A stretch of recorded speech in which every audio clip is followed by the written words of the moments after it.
Krishna, dear devotees, today we are going to discuss shloka number 2.15. It is like this: Yam hi na vyathanan vyathayante te purusham purusha sharbha samudukha sukham धीरम so मृतत्वाय कल्पते।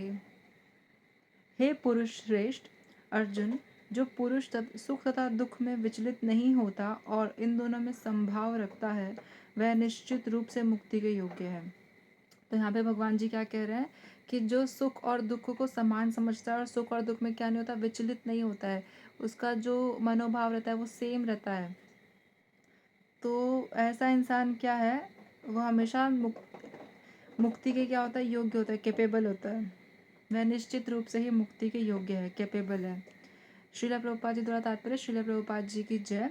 जो व्यक्ति आत्म साक्षात्कार की उच्च अवस्था प्राप्त करने के लिए दृढ़ प्रतिज्ञ है, मतलब जो अपने सेल्फ रियलाइजेशन करने के लिए क्या है, बहुत ज़्यादा ही उसने ठान लिया, वो अपना सेल्फ रियलाइजेशन करके ही मानेंगे, मतलब ऐसे।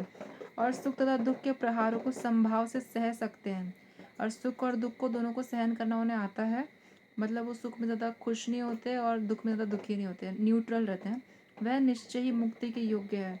वो क्या है, वो मुक्ति के क्या है, कैपेबल है, डिजर्विंग है मुक्ति के लिए। वर्णाश्रम धर्म में चौथी अवस्था अर्थात संन्यास। तो जो वर्णाश्रम धर्म होता है उसमें जो फोर्थ स्टेज है, जो कि है संन्यास, संन्यास आश्रम, कष्ट साध्य अवस्था है, मतलब वो बहुत ज़्यादा डिफ़िकल्ट स्टेज है और सब लोग संन्यास नहीं ले सकते, क्योंकि संन्यास लेने के बहुत सारे नियम कायदे कानून होते हैं और बहुत सारे रिस्ट्रिक्शंस होते हैं जो उन्हें फॉलो करने पड़ते हैं संन्यास आश्रम में। किंतु जो अपने जीवन को सचमुच पूर्ण बनाना चाहता है, लेकिन जो सच में अपने जीवन को बोलते हैं ना कंप्लीट करना चाहता है, वह समस्त कठिनाइयों के होते हुए भी संन्यास आश्रम अवश्य ग्रहण करता है। वो सारी डिफ़िकल्टीज़ को देखते हुए भी संन्यास आश्रम ग्रहण करते हैं, क्योंकि संन्यास आश्रम बहुत डिफ़िकल्ट है, लेकिन वो सबसे ज़्यादा जैसे उसमें मेहनत बहुत है, लेकिन उसका रिटर्न भी बहुत ज़्यादा है, कि उसमें आप जो है आपके मतलब आप अपना परिवार वगैरह त्याग देते हैं और आप अपना परिवार ही नहीं बनाते, लेकिन एक सन्यासी का परिवार पूरा समस्त संसार उसका परिवार होता है। वो जहाँ जाता है वो सबका भला करता है। ऐसे कहने को वो अपनी फैमिली नहीं बनाता, लेकिन पूरा संसार उसकी फैमिली होता है, उसका जो भार होता है वो पूरे संसार का भार होता है उसको। तो संन्यास आश्रम बहुत डिफ़िकल्ट है, क्योंकि उसमें बहुत सारी रिस्पॉन्सिबिलिटीज़ हैं, साथ ही में क्या कहते हैं ये मतलब बहुत सारी डिफ़िकल्टीज़ हैं, लेकिन उसके रहते हुए भी वो क्या करते हैं, संन्यास आश्रम को ग्रहण करते हैं, क्योंकि इसके बेनिफिट भी बहुत सारे हैं। मतलब आप अगर संन्यास आश्रम ग्रहण करते तो आपको सिर्फ भगवान की सेवा करनी है, आपके पास कोई और दूसरा काम नहीं है, आपको किसी और दूसरे काम में एंगेज ही नहीं होना। All your time is for bhagwan ji.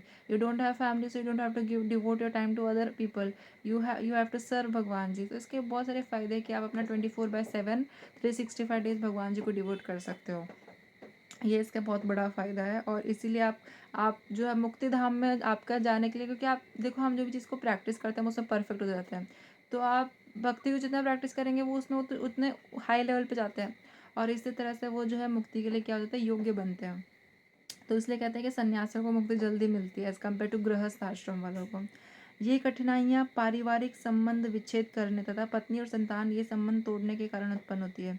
तो ये कठिनाइयाँ क्यों होती है कि वो पारिवारिक संबंध विच्छेद, मतलब वो अपना परिवार नहीं बनाते हैं, तब पत्नी और संतान से संबंध तोड़ने के कारण उत्पन्न होती है। ना तो वो क्या कहते हैं, मतलब जैसे कुछ लोग जो हैं already they are like married, उन्होंने शादी कर ली, but then they want to like, अब उन्हें after marriage and after having kids now they realising कि अब उन्हें जो है संन्यास ले लेना चाहिए। तो बेस्ट तो ये होता है कि ब्रह्मचारी बनना, कि क्या कहते हैं, जहाँ पे आपको ये सब, आप इन सब में नहीं जाते हो, पर जब आप क्या कहते हैं, तो जब आप रियलाइज़ करते हो कि अब आपको संन्यास लेना है, मतलब after marriage and after kids, कि आपको अब रियलाइज़ हो रहा है कि अब आपको संन्यास लेना चाहिए, तो फिर उसमें क्या होता है, आपके ऊपर ऑलरेडी रिस्पॉन्सिबिलिटीज़ आपकी वाइफ की और आपके बच्चों की और आपके पेरेंट्स की और भी बहुत सारे लोग की, तो वो सब आप छोड़ के जा रहे हो और आप अब बस अब भगवान को अपने आप को डिवोट करो, तो इसमें बहुत बड़ा रिस्क है कि आपके पीछे फिर आपकी फैमिली को कौन देखेगा, बहुत सारी चीज़ें, तो इसमें बहुत सारी डिफ़िकल्टीज उत्पन्न होती है। किंतु यदि कोई इन कठिनाइयों को सह लेता है, लेकिन अगर कोई इसको सहन कर लेता है, तो उसके आत्म साक्षात्कार का पथ निष्कंटक हो जाता है। तो उनके सेल्फ रियलाइजेशन का जो रास्ता है वो क्या हो जाता है, निष्कंटक हो जाता है। मतलब कोई डिफ़िकल्टीज नहीं रहती उसमें, अगर वो सहन कर लेते हैं इन सब चीज़ों को, तो कि वो अपने सेल्फ रियलाइजेशन के मार्ग पे आगे बढ़ सकते हैं। अतः अर्जुन को क्षत्रिय धर्म निर्वाह में दृढ़ रहने के लिए कहा जा रहा है। यहाँ पे अर्जुन जी को भगवान क्या कह रहे हैं कि उन्हें क्षत्रिय धर्म में क्या करना है, अपने आप को क्या करना है, दृढ़ रखना है। क्षत्रिय धर्म से पीछे नहीं हटना, क्षत्रिय धर्म निभाना है।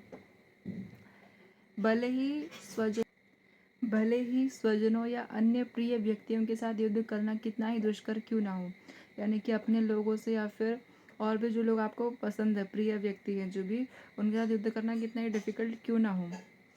भगवान श्री चैतन्य ने 24 वर्ष की अवस्था में संन्यास ग्रहण कर लिया था, और भगवान चैतन्य महाप्रभु ने 24 ईयर्स के जब वो थे तभी उन्होंने संन्यास आश्रम ग्रहण कर लिया था।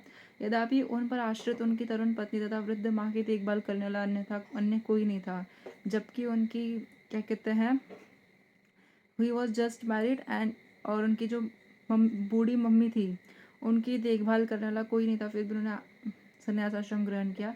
पर उस ज़माने में चीज़ें बहुत अलग थी कि वहाँ पे सब हेल्पफुल सोसाइटी थी, बट आज के टाइम में I think it is much more difficult. Though I don't know anything, like मुझे इस कॉन्टेक्स्ट के बारे में इतना जानकारी नहीं है कि मतलब वर्णाश्रम धर्म से संन्यास लेने क्या, मुझे इतना प्रोसीजर कुछ पता नहीं है कि किस प्रकार से होता है, या ब्रह्मचार्य के बारे में, क्योंकि ये सब कुछ प्रभु जी इसके सेक्शन में आ गया ना, तो I am not that much aware about it. But जो इम्पैक्ट माता जी और उनकी फैमिली पड़ेगा, तो मुझे लगता है कि I think it is, I don't know, it is very difficult for the wife to handle things alone, I guess. And तो भी उच्च आदर्श के लिए उन्होंने संन्यास ग्रहण किया, फिर भी उन्होंने जो है बड़े आदर्शों के लिए संन्यास को ग्रहण किया और अपने कर्तव्य पालन में स्थिर बने। लेकिन वो भगवान थे, उन्होंने एक एग्जाम्पल हमारे लिए सेट किया और वो अपने कर्तव्य पालन करते रहे। भव बंधन से मुक्ति पाने का यही एकमात्र उपाय है। अगर हमें इस भव सागर से, इस भव मटेरियलिस्टिक वर्ल्ड से मुक्ति पानी, तो यही एकमात्र क्या है, सॉल्यूशन है। श्लोका नंबर 2.16, नास्तो विद्यते भावो ना भावो विद्यते सतः उभयोरपि दृष्टोन स्तवनं योस्तत्वदर्शिभिः। तत्वदर्शियों ने यह निष्कर्ष निकाला है कि भौतिक शरीर का तो कोई चिरस्थायित्व नहीं है, किंतु सत आत्मा अपरिवर्तित रहता है। उन्होंने इन दोनों की प्रकृति के अध्ययन द्वारा यह निष्कर्ष निकाला है। तो ये तो हमें पहले से पता है कि भौतिक शरीर का कोई चिरस्थायित्व नहीं है, मतलब परमानेंट नहीं है मटेरियल बॉडी, और जो सत आत्मा है वो क्या है, अपरिवर्तित है, मतलब कभी बदलती नहीं है। आज इस शरीर में तो कल दूसरे शरीर में रहेगी, और इस तरह से वो शरीर बदलती है, पर आत्मा कभी नहीं बदलती। उन्होंने इन दोनों की प्रकृति के अध्ययन द्वारा यह निष्कर्ष निकाला है, और इन दोनों को स्टडी करने के बाद क्या निष्कर्ष निकला है वो देखते हैं हम। शिला प्रभुपाद जी द्वारा तात्पर्य, शिला प्रभुपाद जी की जय। परिवर्तनशील शरीर का कोई स्थायित्व नहीं है। जो शरीर बदल रहा है उसका कोई स्थायित्व नहीं है, मतलब कहीं पे स्टेशनरी नहीं है, वो हमेशा बदलता रहेगा। आधुनिक चिकित्सा विज्ञान ने भी यह स्वीकार किया है, जो आज की मेडिकल साइंस उन्होंने भी एक्सेप्ट किया है, कि विभिन्न कोशिकाओं की क्रिया प्रतिक्रिया द्वारा शरीर प्रतिक्षण बदलता है। कि हमारे सेल्स की जो मतलब रिएक्शंस होते हैं, मतलब रिएक्शंस नहीं, मतलब हमारे सेल्स की जो डेली उनकी जो मतलब बोलते हैं ना, जो भी चीज़ें वो करती हैं सेल्स, तो क्रिया प्रतिक्रिया द्वारा ये पता है कि वो हमेशा बदलती रहती है। जैसे हमारे बॉडी के जो रेड ब्लड सेल्स है, वाइट ब्लड सेल्स हैं, वो एक सर्टेन पीरियड ऑफ टाइम के बाद क्या होता है, न्यू बन जाते हैं। जो पुराने होते हैं वो डिस्कार्ड कर दिए जाते हैं और जो नए प्रोड्यूस हो जाते हैं। तो उसी प्रकार से हमारे जो सेल्स होते हैं वो हमेशा क्या करते रहते हैं, रेनोवेट करते रहते हैं। पुराने ड्राई सेल्स, आप देखते होंगे आपकी स्किन भी जो है अलग, वो आपकी स्किन भी कभी कहीं कहीं कहीं से ड्राई होती है, आप उसको हाथ से भी निकाल सकते हो। तो क्या है, वो सेल्स ड्राई डेड सेल्स हैं वो, और आपके उसकी जगह पे न्यू सेल्स जनरेट हो जाते हैं। तो ये बायोलॉजी में बहुत अच्छे से एक्सप्लेन किया गया है। तो यही वो बताने की कोशिश करें कि मेडिकल साइंस ने इसको क्या किया, एक्सेप्ट किया है। इस तरह शरीर में वृद्धि तथा वृद्धावस्था आती है, और इस तरह से हम बड़े होते हैं और बूढ़े भी होते हैं, और इस तरह से हमारे अंदर बुढ़ापा आता है। किंतु शरीर तथा मन में निरंतर परिवर्तन होने पर भी आत्मा स्थायी रहता है। हमारा शरीर और हमारा मन हमेशा बदल रहा है, परिवर्तन हो रहा है, लेकिन हमारी आत्मा जो है, अंतरात्मा जो है, वो हमेशा क्या है, स्टेशनरी है। वो जैसी है वो वैसी ही है, बचपन में जैसी थी वैसी बड़े होने पे भी, और वैसी बूढ़े होने पे भी रहेगी। यही पदार्थ तथा आत्मा का अंतर है, और यही मटेरियल बॉडी और अंदर की आत्मा का स्पिरिचुअल सोल का क्या है, डिफरेंस है। स्वभावत शरीर नित्य परिवर्तनशील है, मतलब ये उसका नेचर है कि वो बदलता रहता है बॉडी, शरीर। और आत्मा क्या है, शाश्वत है, हमेशा है, हमेशा के लिए है आत्मा। तत्वदर्शियों ने, चाहे वे निर्विशेष हो, निर्विशेषवादी हो या सगुणवादी, और इस निष्कर्ष की स्थापना की। तत्वदर्शियों ने मतलब जो हर चीज़ को, मतलब तत्वदर्शी जो हर चीज़ के शोध करता होता है ना, हर चीज़ को गहराई तक जानते, तत्वदर्शियों ने, चाहे वो निर्विशेषवादी हो यानी कि मटेरियल शोध करता हो या फिर सगुणवादी हो, उन दोनों ने इस कंक्लूजन को क्या किया है कि स्थापना की, इनको माना है, इनको एस्टैब्लिश किया है। विष्णु पुराण में 2.12.38 में कहा गया है कि विष्णु तथा उनके धाम स्वयं प्रकाश से प्रकाशित है। तो विष्णु पुराण में ये बताया गया कि भगवान विष्णु तथा उनका जो धाम है जहाँ पे वो रहते हैं, वो स्वयं प्रकाश से, मतलब उनके अंदर से जो लाइट आ रही है, भगवान का जो प्रकाश है उसी से प्रकाशित है। ज्योतिषी विष्णुर्भूर्भुवनानि विष्णु, सत तथा असत शब्द आत्मा तथा भौतिक पदार्थ के ही द्योतक है, मतलब सत्य और असत्य ये दोनों ही शब्द आत्मा को क्या रिप्रेजेंट कर रहा है, सत्य, आत्मा हमेशा है, शाश्वत है, सत्य है। और असत यानी कि असत क्या, हमारा शरीर, भौतिक पदार्थ के ही द्योतक है। सभी तत्वदर्शियों की यह स्थापना है, सभी तत्वदर्शियों ने यही एस्टैब्लिश किया है। यहीं से भगवान द्वारा अज्ञान से मोहग्रस्त जीवों को उपदेश देने का शुभारंभ होता है। यहीं से भगवान द्वारा अज्ञान से मोहग्रस्त, मतलब भगवान उनको इंस्ट्रक्शन दे रहे हैं जो अज्ञान में पूरे घिरे हुए हैं, अज्ञान में पूरे मतलब अज्ञान में खुश हैं, मतलब they are enjoying in the ignorance, mode of ignorance, मतलब उसमें वो खुश हैं। मतलब जैसे एक डॉग है, वो नाली के पानी में बैठा हुआ है और उसको हम कह रहे हैं कि वो नाली का पानी गंदा है, पर उसको उसमें मज़ा आ रहा है, काइंड ऑफ वैसा। तो यहीं से भगवान द्वारा अज्ञान से मोहग्रस्त जीवों को उपदेश देने का क्या हो रहा है, शुभारंभ हो रहा है, स्टार्टिंग हो रही है। यहाँ से भगवान बताएंगे अज्ञान को हटाने के लिए आराधक और आराध्य के बीच पुनः शाश्वत संबंध स्थापित करना होता है। तो अगर आपको अपने इग्नोरेंस को हटाना है तो उसके लिए आराधक कौन है, भगवान जी है। आराधक हम लोग हैं, हम भगवान की पूजा करते हैं। और आराध्य कौन है, भगवान जी है। के बीच पुनः शाश्वत संबंध स्थापित करना होता है, मतलब हमें वापस से अपना रिश्ता किनसे जोड़ना पड़ेगा, भगवान जी से जोड़ना पड़ेगा, जिनसे हमारा ऑलरेडी रिश्ता है। हम उनसे ही आए हुए हैं, हम उनके पार्ट एंड पार्सल है, वो हमारे फादर हैं, इटर्नल फादर हैं। तो हमारे फादर को ही हम भूल गए, तो कहते हैं ना कि हम अपने पिता को ही भूल गए, तो उनसे हमें अपना जो रिश्ता है वापस से क्या करना पड़ेगा, पुनः स्थापित करना पड़ेगा, वापस से जोड़ना पड़ेगा जो हम भूल गए। और फिर अंश रूप जीवों तथा श्री भगवान के अंदर को समझना होता है, मतलब जो हम अंश रूप हैं, हम अंश रूप जीव और श्री भगवान के अंदर को समझना पड़ेगा। जैसे पानी की एक बूंद और पूरा का पूरा समुद्र, साइज में दोनों में बहुत अंतर है, लेकिन पानी की जो बूंद है उसमें भी वही क्वालिटीज़ है जो समुद्र में क्वालिटीज़ है। तो वैसे ही भगवान की जो क्वालिटीज़ हैं भगवान में, वो क्वालिटीज़ हम में भी हैं, लेकिन हमें बहुत छोटी छोटी मात्रा में है। लेकिन भगवान में वो पूर्ण रूप से हैं, और भगवान एक समुद्र जैसे हैं, बहुत बड़े हैं हमसे, और हम एक छोटे से अंश हैं, एक छोटी सी बूंद के बराबर है, उससे भी छोटे होंगे। तो हमें डिफरेंस समझना पड़ेगा कि भगवान हमसे कितने बड़े हैं। कोई भी व्यक्ति आत्मा के अध्ययन द्वारा परमेश्वर के स्वभाव को समझ सकता है। किसी में भी, जिसमें भी दिमाग है या मतलब बोलते ना ब्रेन है, वो आत्मा का अध्ययन करने के बाद परमेश्वर के स्वभाव को समझ सकता है, मतलब आत्मा को समझने के बाद वो परमात्मा को समझ सकता है।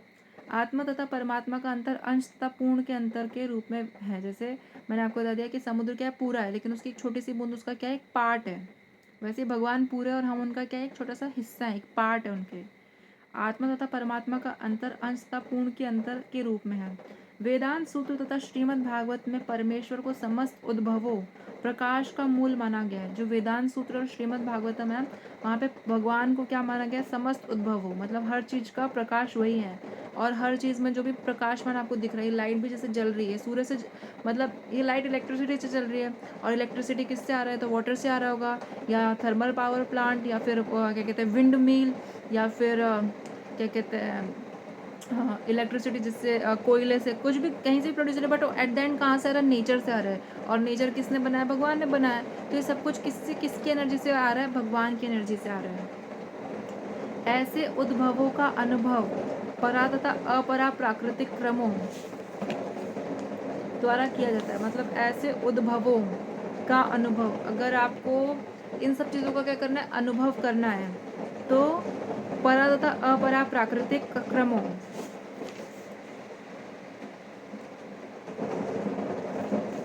परा तथा अपरा प्राकृतिक क्रमों, परा तथा अपरा प्राकृतिक क्रमों द्वारा किया जाता है। जीव का संबंध परा प्रकृति से है, जैसे कि 7वें अध्याय से स्पष्ट होगा। यद्यपि शक्ति तथा शक्तिमान में कोई अंतर नहीं है, किंतु शक्तिमान को परम माना जाता है और शक्ति या प्रकृति को गौण। तो यहाँ पे बताया है कि हमारा जो संबंध है किससे, वो परा से है, परा प्रकृति से है।